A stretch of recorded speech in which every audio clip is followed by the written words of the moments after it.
여러분, 오늘 이 말씀을 들으며 눈을 감고 계신다면 마음을 차분히 가라앉히셔도 좋습니다. 이 시간은 단순히 정보를 배우는 시간이 아니라 하나님께서 여러분의 영혼 깊은 곳에 속삭이시는 시간을 경험하는 자리이기 때문입니다. 혹시 이런 질문을 해보신 적 있으십니까? 나는 왜 태어났을까? 하나님은 왜 나를 이 땅에 보내셨을까? 낮에는 분주한 일상에 묻혀 이런 생각을 잊고 살아갑니다. 하지만 밤이 깊어 불을 끄고 조용히 누우면 마음 한쪽에서 여전히 우리를 붙드는 질문이 있습니다. 인생의 의미, 존재의 목적, 삶의 이유. 이 질문은 누구도 피해갈 수 없는 근본적인 물음입니다. 성경은 분명히 우리에게 답을 줍니다. 하나님이 자기 형상 곧 하나님의 형상대로 사람을 창조하시되 남자와 여자를 창조하시고 창세기 1장 27절 우리는 우연히 태어난 존재가 아닙니다. 인간의 존재는 하나님의 형상으로 지어진 특별한 작품입니다. 하지만 안타깝게도 죄가 들어오면서 우리는 하나님과의 관계에서 멀어졌습니다. 하나님과 함께하던 친밀한 교제가 단절되었고 그 단절은 우리 안에 깊은 공허로 남게 되었습니다. 많은 사람들은 이 공허를 다른 것으로 채우려고 합니다. 어떤 이는 재물을 통해, 어떤 이는 성공을 통해, 또 어떤 이는 인간관계를 통해 그 갈증을 해결하려 합니다. 그러나 여러분, 우리의 영혼은 오직 하나님만으로 채워질 수 있습니다. 시편 기자는 이렇게 고백합니다. 하나님이여, 사슴이 시냇물을 찾기에 갈급함 같이 내 영혼이 주를 찾기에 갈급하나이다. 내 영혼이 하나님 곧 살아계시는 하나님을 갈망하나니 내가 어느 때에 나아가서 하나님의 얼굴을 보올까. 시편 42 장 첫째 절부터 둘째 절까지 우리의 영혼이 원하는 것은 결국 하나님이십니다. 가상의 인물을 하나 떠올려 보겠습니다. 68 새 김옥순 권사님은 평생 자녀들을 위해 헌신하며 살아왔습니다. 남편을 먼저 떠나보내고 홀로 아이들을 키우며 일터와 집을 오가며 쉼없이 달려왔습니다. 자녀들이 다 자라 독립하고 집에 혼자 남으니 깊은 공허가 몰려왔습니다. 나는 이제 누구를 위해 살아야 하지? 나는 왜 이렇게 허전한 걸까? 그녀는 밤마다 이 질문으로 잠 못 이루었습니다. 어느 날 교회 새벽기도에 억지로 나갔다가 말씀을 듣게 되었습니다. 목사님은 시편 23편 말씀을 전했습니다. 여호와는 나의 목자시니 내게 부족함이 없으리로다. 이 구절이 가슴에 깊이 파고들었습니다. 김 권사님의 눈에서는 눈물이 멈추지 않고 흘러내렸습니다. 하나님, 제가 이제껏 의지하던 것들이 다 사라져도 주님이 제 목자시라면 부족함이 없겠습니다. 그날 이후 그녀의 삶은 조금씩 달라지기 시작했습니다. 새벽마다 하나님 앞에 나아가 기도하고 하루하루를 주님과 동행하는 삶으로 채워가기 시작했습니다. 여러분, 하나님의 목적은 단절된 우리를 회복시키는 데 있습니다. 십자가는 하나님과 인간 사이에 놓인 깊은 골짜기를 메우는 다리가 되었습니다. 예수 그리스도의 보혈은 잃어버린 우리를 다시 하나님의 품으로 이끄는 길이 되었습니다. 하나님은 지금도 말씀하십니다. 내가 너를 버리지 않았다. 나는 여전히 너를 사랑한다. 여러분의 마음이 혹시 오늘 허전하다면 그것은 하나님께서 여러분을 초대하시는 신호일 수 있습니다. 삶의 소음이 잠잠해진 밤에 문득 느껴지는 공허는 하나님의 부드러운 부르심일지도 모릅니다. 시편 34편 18절은 이렇게 말합니다. 여호와는 마음이 상한 자에게 가까이 하시고 충심으로 통회하는 자를 구원하시는도다. 마음이 상한 그 자리에 하나님은 찾아오십니다. 눈물이 흐르는 그 자리에 주님은 함께 하십니다. 여러분, 회복은 멀리 있지 않습니다. 회복은 하나님께서 우리를 향해 다시 손 내밀고 계시는 바로 지금 이 순간에 있습니다. 우리가 그 손을 붙잡기만 하면 됩니다. 그러므로 오늘도 이 말씀을 들으며 주님께 마음을 열어보십시오. 주님, 제 영혼이 주를 갈망합니다. 다시 한번 저를 회복시켜 주옵소서. 그 기도를 드릴 때 주님은 반드시 응답하시며 우리를 새롭게 하실 것입니다. 회복을 경험한 성도에게 하나님은 또 다른 길을 허락하십니다. 바로 연단의 길입니다. 우리는 하나님과 다시 연결되었지만 여전히 연약한 존재입니다. 우리의 믿음은 아직 자라가야 하고 더 단단해져야 합니다. 하나님은 우리의 믿음을 연단을 통해 다듬으십니다. 성경은 말합니다. 하나님이여 주께서 우리를 시험하시되 우리를 단련하시기를 같이 하셨으며. 시편 66장 10절. 은을 불 속에 넣어 잡티를 제거하듯 하나님은 우리의 삶을 연단의 풀무불 속에 두시기도 하십니다. 그것은 파괴하기 위함이 아니라 정결케 하고 순수하게 하기 위함입니다. 여러분 혹시 이런 경험이 있으신가요? 기도해도 응답이 더디고 길이 막힌 듯 보이며 마음이 무너지는 순간, 바로 그때 우리는 왜 하나님은 나를 사랑하시면서도 이런 고통을 허락하실까? 라고 묻게 됩니다. 그러나 기억해야 할 것은 연단은 하나님의 버림이 아니라 하나님의 사랑의 또 다른 얼굴이라는 사실입니다. 시편 119편 71절은 이렇게 고백합니다. 고난 당한 것이 내게 유익이라. 이로 말미암아 내가 주의 율례를 배우게 되었나이다. 고난은 우리를 아프게 하지만 동시에 말씀을 더 깊이 붙잡게 만듭니다. 가상의 예를 들어보겠습니다. 72.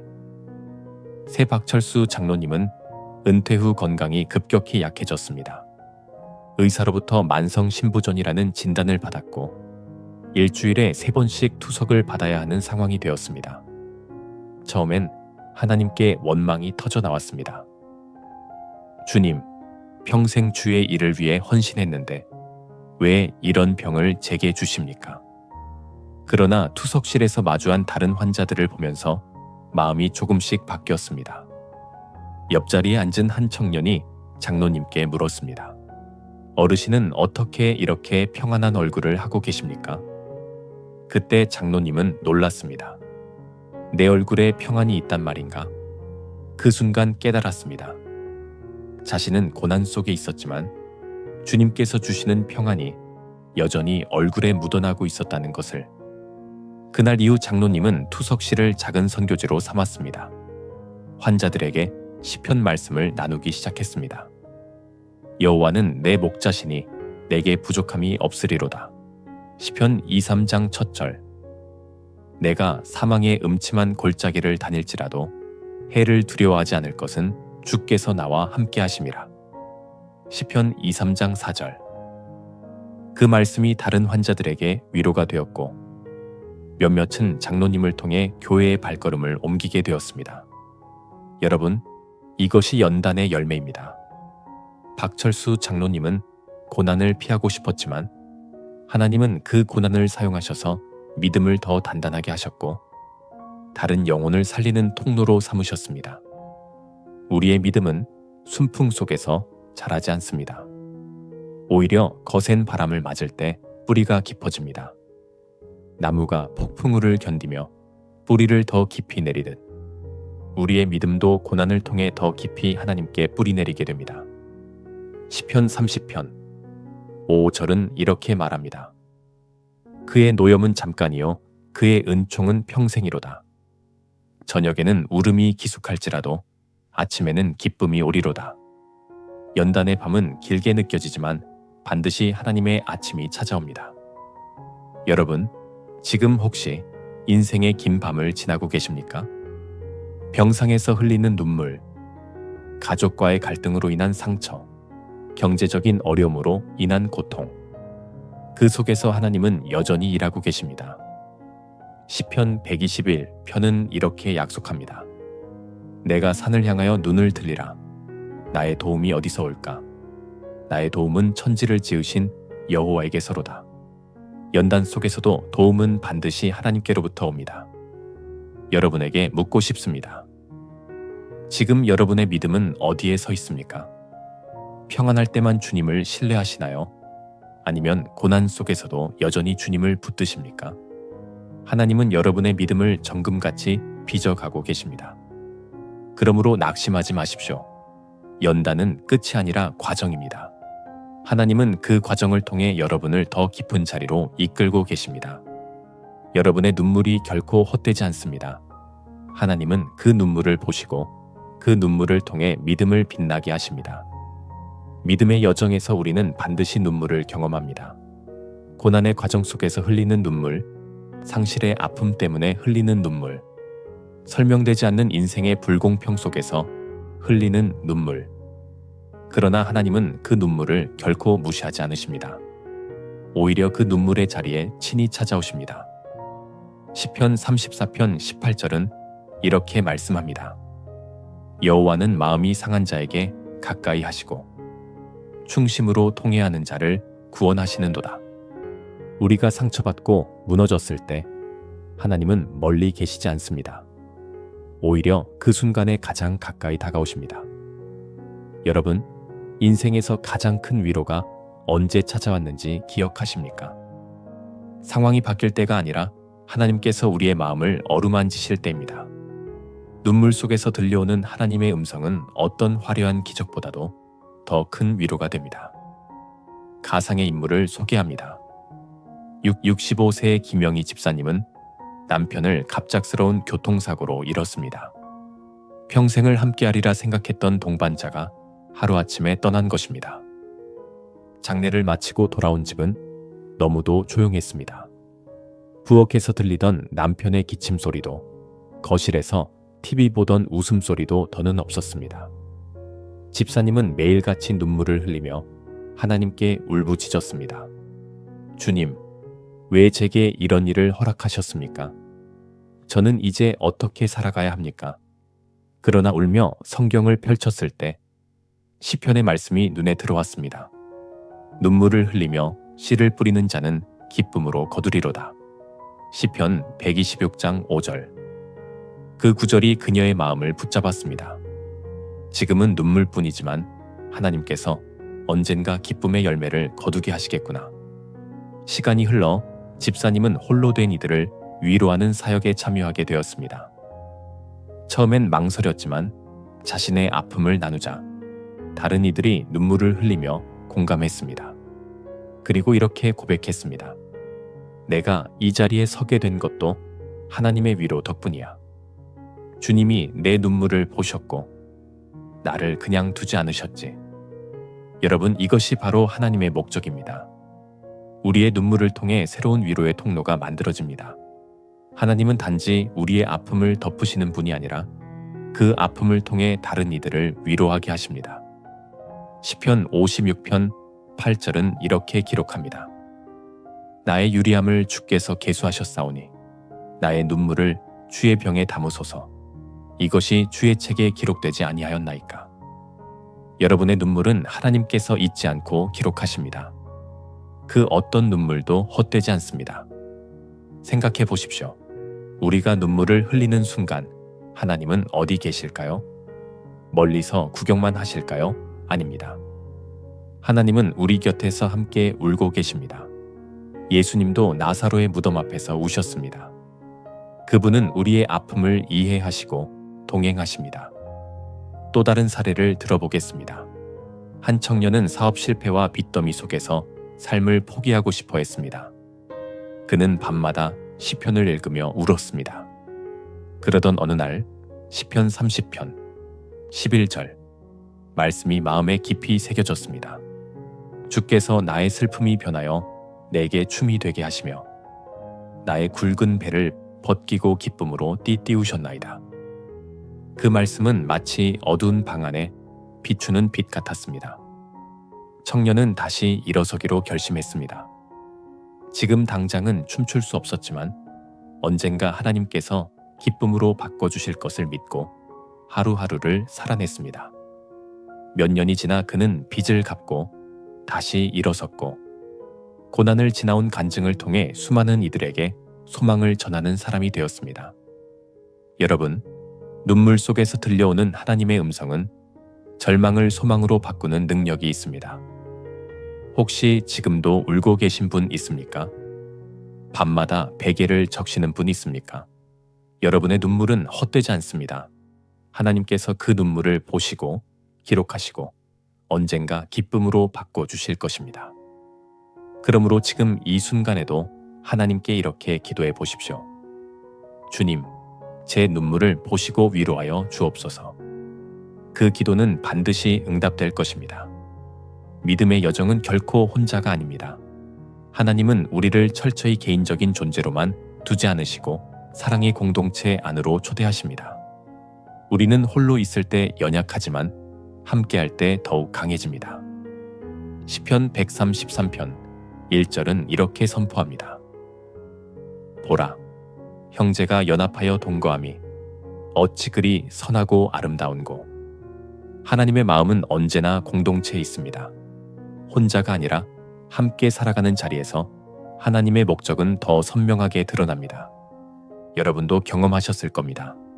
혼자 예배드릴 때와 공동체 안에서 함께 찬양할 때의 차이를, 혼자 기도할 때와 누군가 손을 잡아주며 함께 기도할 때의 차이를. 하나님은 우리를 서로 기대며 살아가도록 지으셨습니다. 가상의 간증 사례를 하나 소개하겠습니다. 70세 이정자 권사님은 교회에서 오랫동안 봉사했지만 몇몇 지체와 갈등이 생겼습니다. 작은 오해가 쌓여 서로 말도 하지 않게 되었습니다. 예배당에 들어가도 눈을 마주치지 않고 교제 시간에는 일부러 다른 자리에 앉았습니다. 마음은 점점 딱딱하게 굳어갔습니다. 그러던 어느 날 말씀 묵상 중에 시편 133편 말씀이 다시 눈에 들어왔습니다. 형제가 연합하여 동거함이 어찌 그리 선하고 아름다운고. 말씀은 권사님의 마음을 찌르는 칼처럼 다가왔습니다. 주님, 제가 잘못했습니다. 제가 먼저 손 내밀겠습니다. 그날 이후 권사님은 용기를 내어 상대에게 다가가 작은 선물을 건네며 말했습니다. 집사님, 제가 많이 서운하게 했지요. 미안합니다.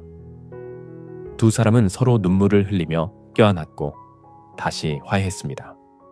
그 순간 예배의 기쁨이 다시 살아났습니다. 교회 전체에도 은혜가 흘러넘쳤습니다. 여러분, 이것이 공동체의 힘입니다. 갈등은 피할 수 없지만 용서와 화해를 통해 하나님의 사랑이 드러납니다.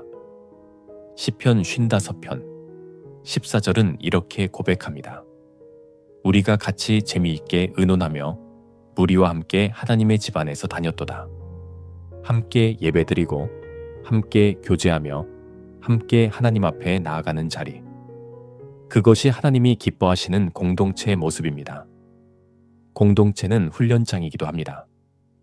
혼자 있을 때는 드러나지 않는 우리의 성품이 공동체 안에서는 드러납니다. 때로는 내 성격의 모난 부분이, 내 안의 교만이 공동체를 통해 드러나고 다듬어집니다. 그러나 하나님은 그것조차 사용하십니다. 잠언 27장 17절은 말합니다. 철이 철을 날카롭게 하는 것 같이 사람이 그의 친구의 얼굴을 빛나게 하느니라. 서로의 다름이 때론 불편하지만 그 과정을 통해 우리는 더 성숙해집니다. 또 다른 가상의 사례입니다. 한 청년은 교회 안에서 3번이나 소그룹을 옮겼습니다. 사람들과 맞지 않는다고 생각했기 때문입니다. 그러나 4번째 모임에서 그는 목자의 권면을 들었습니다. 사람을 바꾸려고 하기보다 네가 변화되면 어떻겠니? 청년은 충격을 받았지만 기도하며 마음을 열었습니다. 그리고 조금씩 배려와 인내를 배우기 시작했습니다. 시간이 지나자 그는 오히려 공동체 안에서 든든한 리더로 성장했습니다. 여러분, 공동체는 우리를 불편하게 할 수도 있지만 그 불편함 속에 성숙의 기회가 있습니다. 공동체는 거울과 같습니다. 나를 비추어 내 안의 부족함을 보게 하고 동시에 하나님의 은혜로 채워가게 합니다. 시편 92편 13절은 이렇게 말씀합니다. 여호와의 집에 심기운 자들은 우리 하나님의 뜰 안에서 번성하리로다. 공동체에 뿌리 내릴 때 우리는 번성합니다. 홀로 떨어져 있으면 시들지만 함께 있을 때 하나님의 은혜로 자랍니다. 여러분, 지금 마음에 떠오르는 사람이 있습니까? 서운한 마음으로 멀어진 가족, 교회에서 불편한 지체, 혹은 연락이 끊긴 친구, 그 사람을 위해 오늘 작은 기도를 드려보십시오. 주님, 제가 먼저 사랑하게 하옵소서. 그 기도는 여러분을 공동체 안에서 다시 세우는 첫걸음이 될 것입니다. 공동체는 단순히 모이는 자리가 아닙니다. 공동체는 하나님의 목적을 드러내는 통로입니다. 함께할 때 우리는 하나님 나라의 모습을 미리 경험합니다. 서로 사랑하고, 서로 용납하고, 서로 섬기며 살아가는 공동체. 그것이 바로 천국의 그림자입니다.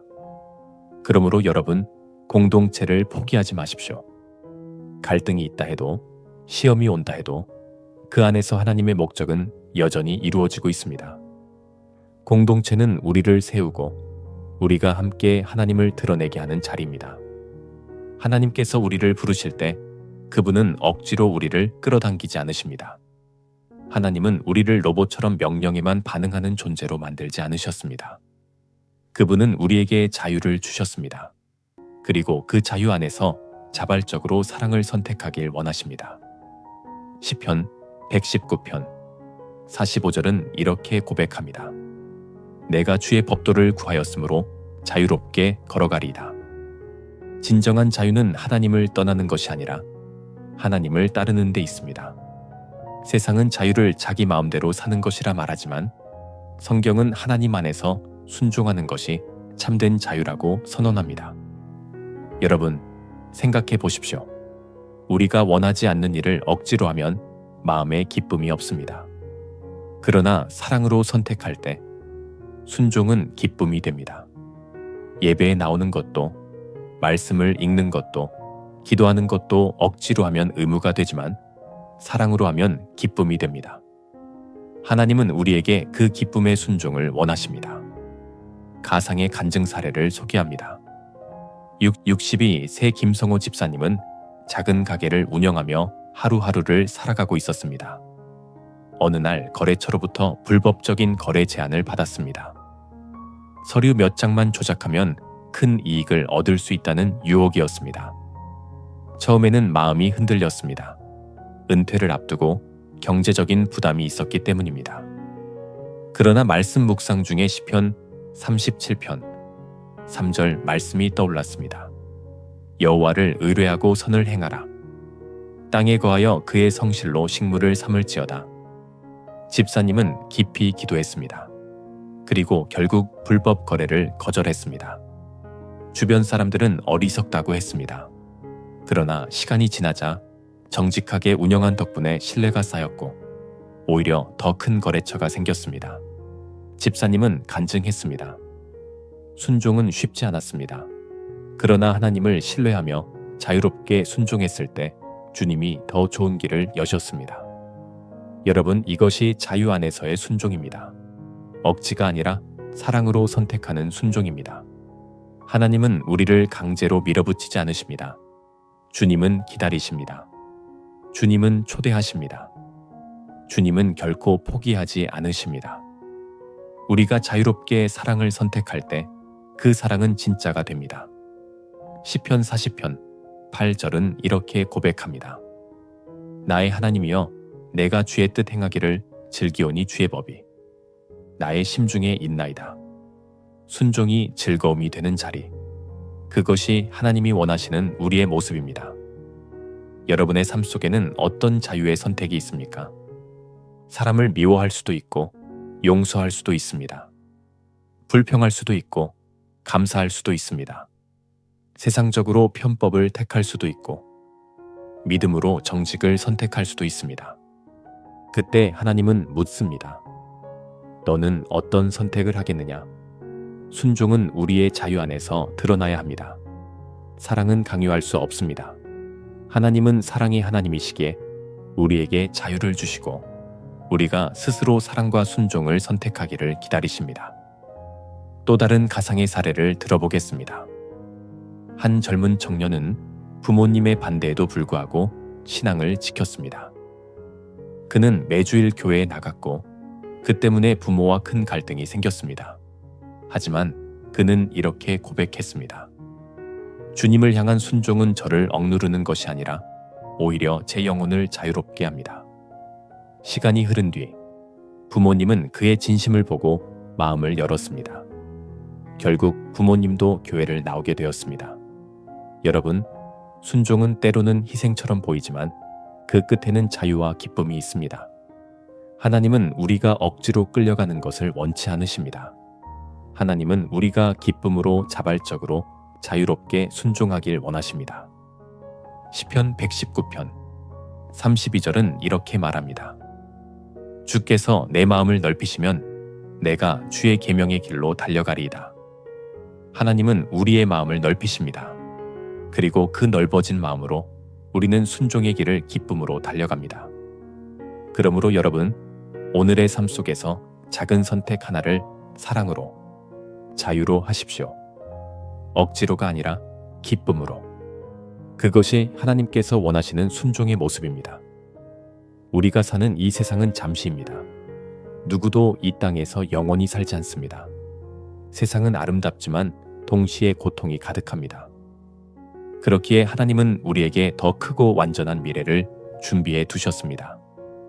시편 16편 11절은 이렇게 고백합니다. 주께서 생명의 길을 내게 보이시리니 주의 앞에는 충만한 기쁨이 있고 주의 오른쪽에는 영원한 즐거움이 있나이다. 영원한 즐거움, 그것이 바로 하나님의 나라입니다. 여러분, 지금 눈을 들어보십시오. 세상은 여전히 불완전합니다. 병으로 고통하는 사람들, 전쟁으로 눈물 흘리는 이들, 외로움 속에 쓰러지는 영혼들. 그러나 성경은 분명히 약속합니다. 다시는 사망이 없고 애통하는 것이나 곡하는 것이나 아픈 것이 다시 있지 아니하리니. 요한계시록 21장 4절. 새 하늘과 새 땅, 그것이 하나님의 숨겨진 목적의 완성입니다. 가상의 간증 사례를 하나 나누겠습니다. 75세 이문자 권사님은 오랜 세월 동안 암과 싸워왔습니다. 병상에서 수많은 밤을 눈물로 지새웠습니다. 자녀들은 걱정했고 가족들은 불안해했습니다. 그러나 권사님의 마음에는 묘한 평안이 있었습니다. 어느 날 병실에서 시편 73편 26절을 읽었습니다. 내 육체와 마음은 쇠약하나 하나님은 내 마음의 힘이시요 영원한 분기시시라. 그 순간 권사님은 깨달았습니다. 내 육신은 약해져 가지만 내 영혼은 하나님 안에서 더 강해지는구나. 그리고 권사님은 임종을 앞두고 자녀들에게 이렇게 말했습니다. 얘들아, 엄마는 두렵지 않다. 엄마는 이제 더 좋은 곳으로 간다. 주님이 나를 기다리고 계시거든. 그 고백은 자녀들의 신앙을 흔들리지 않게 하는 기둥이 되었습니다. 여러분, 이것이 소망의 힘입니다. 소망은 상황을 바꾸지 않아도 마음을 바꿉니다. 소망은 눈물 속에서도 웃게 하고 절망 속에서도 일어나게 합니다.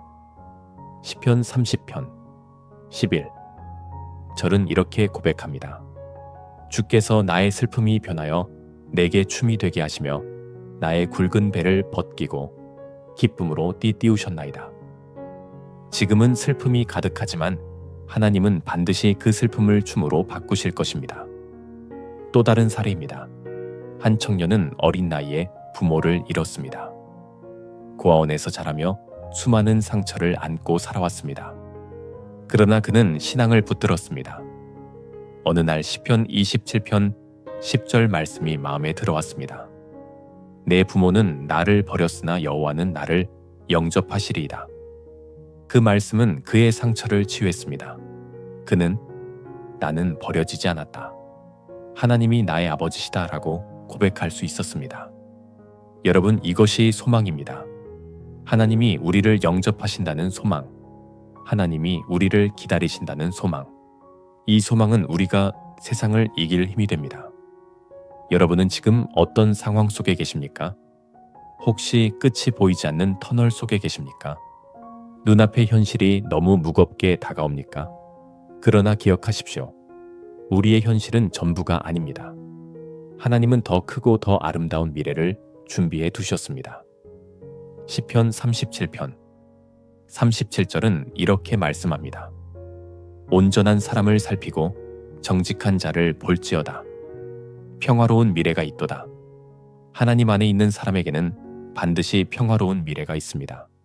여러분, 이 소망을 마음에 붙드십시오. 이 소망이 있기에 오늘의 눈물은 헛되지 않습니다. 이 소망이 있기에 우리의 믿음은 흔들리지 않습니다. 이 소망이 있기에 우리는 내일을 기대할 수 있습니다. 하나님의 목적은 단지 우리가 회복되고 연단을 받고 공동체 안에서 사랑하며 장차 올 소망을 바라보는 데서 멈추지 않습니다. 하나님은 우리 각자에게 소명을 주십니다. 그러나 많은 이들이 소명을 오해합니다. 소명은 거대한 무대 위에서 특별한 사람만이 감당하는 사역이라고 생각합니다. 하지만 성경은 우리에게 가르쳐 줍니다. 소명은 특별한 몇 사람에게만 주어진 것이 아니라 하나님의 자녀 모두에게 주어진 일상의 부르심이라는 것을요. 시편 90편 12절은 이렇게 고백합니다. 우리에게 우리날 계수함을 가르치사 지혜로운 마음을 얻게 하소서. 날마다 주어진 시간을 소중히 여기며 그 하루하루 속에서 하나님의 뜻을 따르는 것이 바로 소명의 삶입니다. 가상의 간증 사례를 소개하겠습니다. 74세 한순애 집사님은 손주를 돌보는 것이 하루의 대부분이었습니다. 처음에는 자신의 삶이 너무 평범하고 특별히 하나님께 드릴 것이 없다고 느꼈습니다. 그러나 어느 날 말씀 묵상 중에 시편 78 편사절을 읽었습니다. 그들을 그 자손에게 숨기지 아니하고 여호와의 영예와 그의 능력과 그가 행하신 기이한 사적을 후대에 전하리로다. 그 말씀을 붙잡은 순간 집사님은 깨달았습니다. 내가 손주를 돌보는 것이 단순히 육아가 아니라 신앙을 전하는 소명이구나. 그날 이후 집사님은 손주에게 성경 이야기를 들려주고 시편 찬송을 자장가처럼 불러주었습니다. 손주는 밤마다 시편 23편을 듣고 잠이 들었고 자라면서도 그 말씀을 잊지 않았습니다. 훗날 손주는 이렇게 고백했습니다. 저는 어릴 적 할머니의 기도와 찬송 덕분에 하나님을 떠날 수 없었습니다. 여러분, 이것이 소명입니다. 누군가는 강단에서 말씀을 전하고 누군가는 가정에서 말씀을 전합니다. 누군가는 선교지로 가고 누군가는 일터에서 빛과 소금이 됩니다. 소명은 크고 작은 것의 차이가 아니라 하나님께 맡겨진 자리에서 충성하는 것입니다. 시편 37편 5절은 이렇게 말합니다. 내 길을 여호와께 맡기라.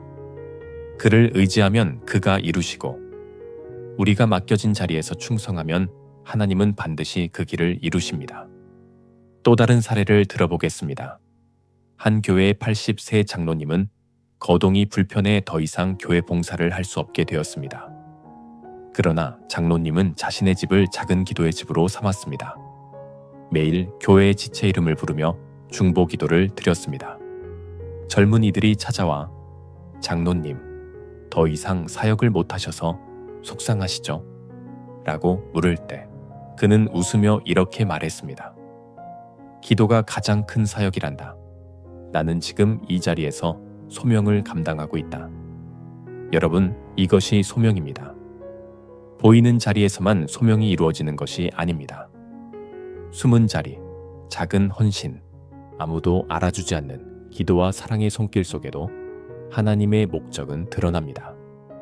시편 84편 10절은 이렇게 고백합니다.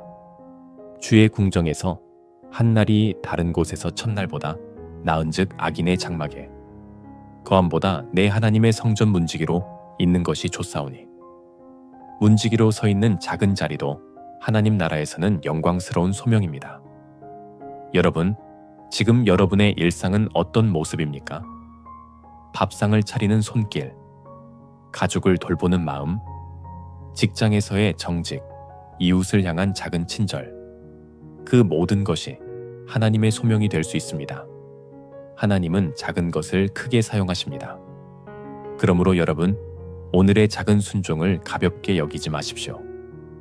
작은 기도가 쌓여 큰 기적이 되고 작은 사랑이 모여 큰 공동체를 세우며 작은 순종이 모여 하나님의 나라를 이루게 됩니다. 시편 126편 6절은 이렇게 말씀합니다. 울며 씨를 뿌리러 나가는 자는 반드시 기쁨으로 그 곡식단을 가지고 돌아오리라.